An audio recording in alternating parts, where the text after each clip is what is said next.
বিয়েবাড়ি বিয়েবাড়ি বিয়েবাড়ি, শীতকাল মানে বিয়েবাড়ি আর পিকনিক, পিকনিকের মেলা আর বিয়েবাড়ি তার সাথে। তো চলুন, সেরকমই আজই আছে একটা আমাদের বিয়েবাড়ি। তো সেই কারণে একটা সুন্দর শাড়ি বের করে নিয়েছি, আর তার সাথে টুকটাক কিছু গয়না। যেহেতু দিনের বেলা সাজ, তাই একদম সিম্পল রাখাটাই ভালো। চলুন, সমস্ত কিছু বের করে নিয়েছি, এবার সুন্দর করে একটুকু সেজে চলে আসি। এই যে রেডি হয়ে নিয়েছি, এই হচ্ছে পুরো গেট আপ। যতটুকু আর কি বিয়ে বাড়ি বলে কথা, যতটুকু আর কি না সাজলেই নয়, শুধু সেইটুকুই সেরেছি। চলুন আপাতত বেরিয়ে পড়ি। আর ওদিকে কর্তাও রেডি হয়ে নিয়েছে, দাঁড়িয়ে আছে। মা আসছি,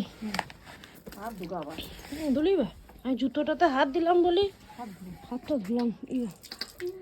ওইরকম করে নে, গলায় পার করে নে। হ্যাঁ,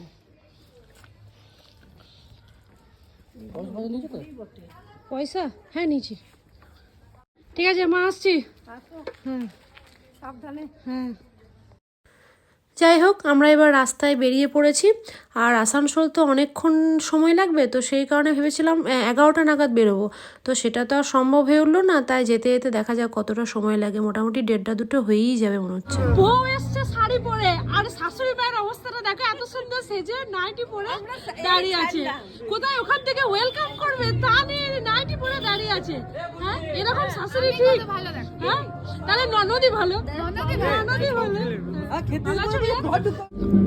এসে না এসেই খেতে বসে গেছি।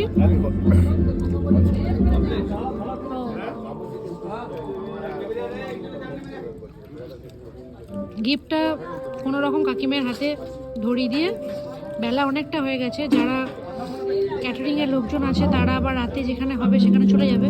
তো সেই কারণে আপাতত খেয়ে নিয়ে বাড়ির লোকজনের সাথে দেখা করব। কাকা বসেছিল যতক্ষণ না আমরা এসেছি, খাইনি। কাকা আমরা সবাই একসাথেই খেতে বসেছি।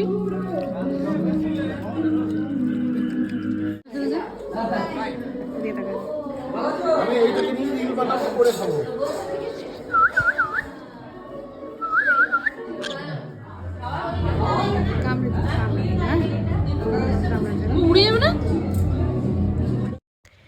এটি হচ্ছে কাকিমার যে দিদি, মানে মাসি সম্পর্কে, সেই মাসিদের বাড়ির শিব মন্দির। তো আমি আগেও অনেকবার এসেছি কিন্তু দেখিনি কো। তো কাকা বললো চল একটা জায়গায় নিয়ে যায়। তো এখানে নিয়ে এসেছিলো শিব মন্দিরটা। সামনের দিকটা খুব সুন্দর ফুল গাছ দিয়ে সাজিয়েছে, আর এইখানে বাবা মহাদেবের মন্দিরটা। আর তার সামনেই করেছে এখানে বাড়ির বিয়ের ছাদনাতলাটা। ছাদনাতলাটা বেশ সুন্দর করে ডেকোরেশন করেছে। তো এইদিকে আমরা যখন এসব দেখছিলাম তখন ভাবলাম যে কাকারা এদিকে নিজেদের মধ্যে গল্প আলোচনা করছে, তখন ভাবলাম যে যাই একবার মন্দিরটা দেখে নিয়ে আসি। পুরোটাই আলপনা দিয়ে সাজানো রয়েছে। কাকারা ওইদিকে গল্প করছে আর আমি এদিকে ভিডিওগ্রাফি করছি, দুই কাকা কাকিমা সবাই মিলে। যাই হোক, খাওয়া দাওয়া তো অনেকক্ষণ আগেই কমপ্লিট করে নিয়েছি।